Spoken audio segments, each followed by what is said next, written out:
Bahkan ulama-ulama dalam mazhab Syafi'i ke apa, dia kenal tu. Ada asasnya.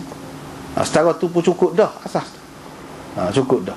Misalnya kita kata sembahyang sunat qabliyah isyak, antara bel tu dengan qomat tu kan, itu pun ada khilaf. Begitu juga sembahyang sunat maghrib qabliyah tu ada khilaf. Tetapi bagi orang yang pakai ada, dia pegang dengan hadis lagu mana? Hadis umumnya. Baina kulli adhanain salatun liman syaa. Dia pegang tu. Antara setiap dua azan. Dua azan tu maksudnya azan dan qamat. Ada sembahyang kepada orang yang nak. Kepada orang yang nak, mana tidak wajib. Kepada siapa-siapa nak, boleh ada sembahyang. Pada setiap tu berlaku. Isya tu pun qamat dengan baik kan juga.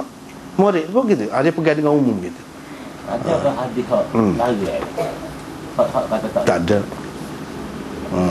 Hak maghrib tu adalah juga. Ada juga. Hak isya tu tak ada. Cuma dia tak buat. Dalam senarai hak sebut Nabi buat tak ada. Dia tak ada sebut tu. Hak isya tu. Hak maghrib tu ada. Tapi hak maghrib tu ada tu dia khilaf dari segi hak ni mansuh ke tidak. Orang hak tak terima tu dia kata ada juga dulu mansuh. Orang hak terima tu dia kata tidak mansuh. Betul?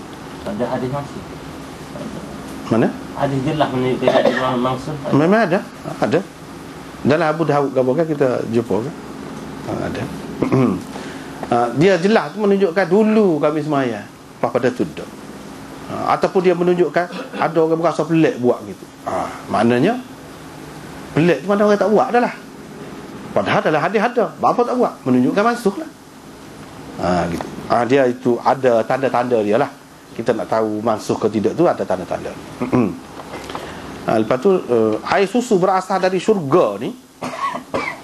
Air susu berasal dari syurga, maksudnya apa nama ni, nikmat lah, nikmat Allah Subhanahu Wa Taala yang kalau nisbah kepada keistimewaan dalam syurga tu istimewa lah. Kalau dalam dunia ni istimewa, benda istimewa, gitulah maksudnya. Bukan maksud dari syurga tu, dari syurga sengerti, kambing tu binatang syurga misalnya, bukan maksud dari syurga sengerti.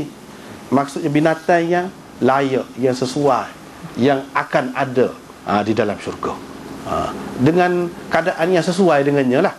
Bukan serupa hak kita ni dah. Tidak gitu. Itulah lebih kurang.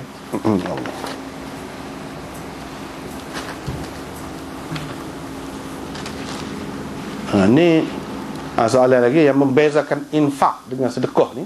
Yang membezakan infak dengan sedekah. Infak ni umum. Infak ni lebih kurangnya sebenarnya. Kalau nak kira dari segi infak ni, dari segi makna dia, kita belanja untuk anak bini kita tu infak. Belanja untuk anak bini kita, jadi tanggungan kita tu, kita belanja kepada dia tu, itu infak. Tapi dari segi istilahnya orang tidak panggil sedekah. Tapi dari segi hadis Nabi SAW, dia kata hak lagu tu, hak kamu bubuh dalam mulut isteri kamu tu pun sedekah. Itu dari segi hadis lebih kurang lah. Tapi kalau dari segi istilah, hak kemudian ni, sedekah tu lain. Bukan hak wajib lah. Hak wajib atas kita tu infak dia, tapi bukan sedekah dalam istilah kemudian ulama. Tapi dalam istilah hadis, dak tu pun dia panggil sedekah juga. Setiap sesuatu yang kita belanja lah, dalam bentuk apapun, sebagai membuktikan kita membenarkan Allah Subhanahu Wa Taala, janji dia, pahala dia, kita buat, itu adalah sedekah dari segi istilahnya. Enggak termasuklah infak gapo tu, zakat gapo tu pun. Sebab itu zakat tu pun dipanggil sedekah juga. Innamas sadaqatu lil fuqara, itu ada zakat.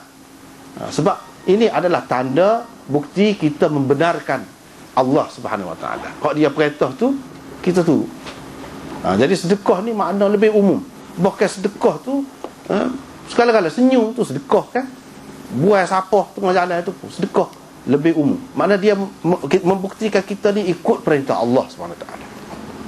Adapun infak itu dia khusus dengan belanja lah, kena kira dari segi makna lah. khusus dengan belanja. Ada perbuas apa tengah jalan tu tak kata infak tu. Tapi sedekah. Itu beza. Lepas tu sedekah ni dia ada dua kan. Sedekah wajib tu orang panggil zakat. Sedekah sunat tu sedekah lah. Biasanya kalau sebut sedekah ni hak sunat dalam istilah. Kemudian dalam istilah Quran tidak. Sedekah tu zakat pun sedekah dia panggil. Sebab tu dia antara istilah Quran hadis ni dengan istilah hak ulama pakai. Kemudian tu kadang-kadang dia ada perbezaan. Seperti sunnah Nabi. Sunnah Nabi ni hak wajib tu pun sunnah juga. Hak sunat tu pun sunnah juga. Tapi dalam istilah kemudian hak sunat ni hak tidak wajib kan. Hak wajib tu suku. Gitu. Dia ada beza. Hak ni kita kena tahu istilah. Masalah istilah. Allahuakbar. Ada lagi? Ini ya. Lima. Ni hujung bagi tadi Ustaz sebut pasal al-solah tadi kan. Mana? Al-bina al-solah. Abu solat tu hujung mereka korang ni hak tolak bina al-solah macam kau dia kata hak tu hak dulu. Cerita hak dulu. Ketika dalam sembahyang tu boleh banyak perbuatan ataupun gerak-geri boleh berlaku, ketika tu mansuhlah. Dia bakal mansuh. Orang hak terima dia kata tidak mansuh. Tu asasnya. Lima. Ada lagi? Ada. Ni. Ini clear, tak ada apa. Lagi? Pengertian tawassul secara ringkas. Benarkah pendapat kata boleh bertawassul dengan malaikat dan nabi? Ni perbincangan panjang ni, dia kena khusus.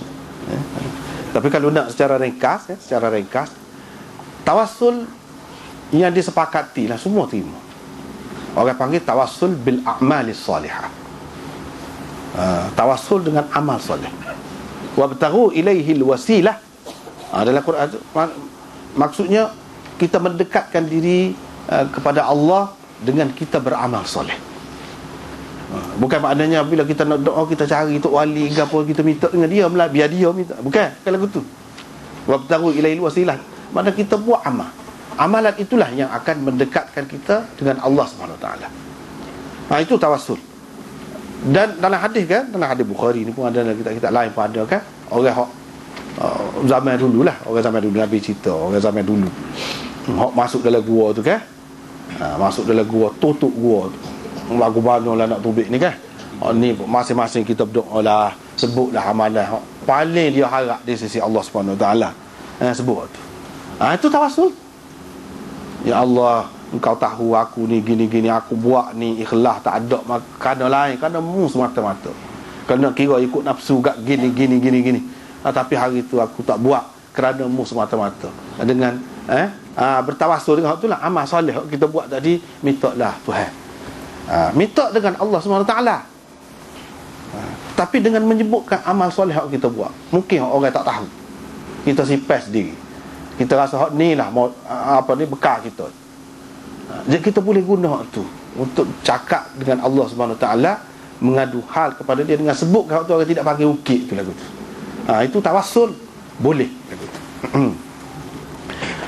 Itu tawassul yang semua sepakat. Tawassul selagi tawassul dengan cara minta orang lain doa untuk kita. Itu pun sepakat juga. Boleh. Sahabat-sahabat suruh Nabi doa, minta Nabi doa. Ada kalanya Nabi suruh sahabat tu doa. Nabi suruh sahabat mau pergi Mekah tu doa kata kat aku. Nabi kata. Itu tawassul juga. Kita tidak secara langsung melalui dia. Dengan doa kepada Allah Subhanahu Wa Taala. Hak tu tak apa, semua terima. Cuma bertawassul dengan Nabi, dengan malaikat, dengan orang kau semasa dia hidup. Hak tu khilaf. Ya Allah, kerana aku percaya kepada Nabi gini-gini, mintalah aku bertawassul dengan Nabi, mintalah gini-gini. Nabi ada lagi. Hak tu khilaf dah setakat tu. Hak lepas mati lagi khilaf. Lagi banyak khilafnya. Lepas tu dengan malaikat dengan gitu gini, kalau tawassul tu maksudnya suruh dia minta. Kita buat pergi gapa-gapa mujurlah tempat kita, tak ada waktu tu. Kalau pergi keluar negeri kat Allah, tengok lemah. Lebih kurang Hindu amalan orang Islam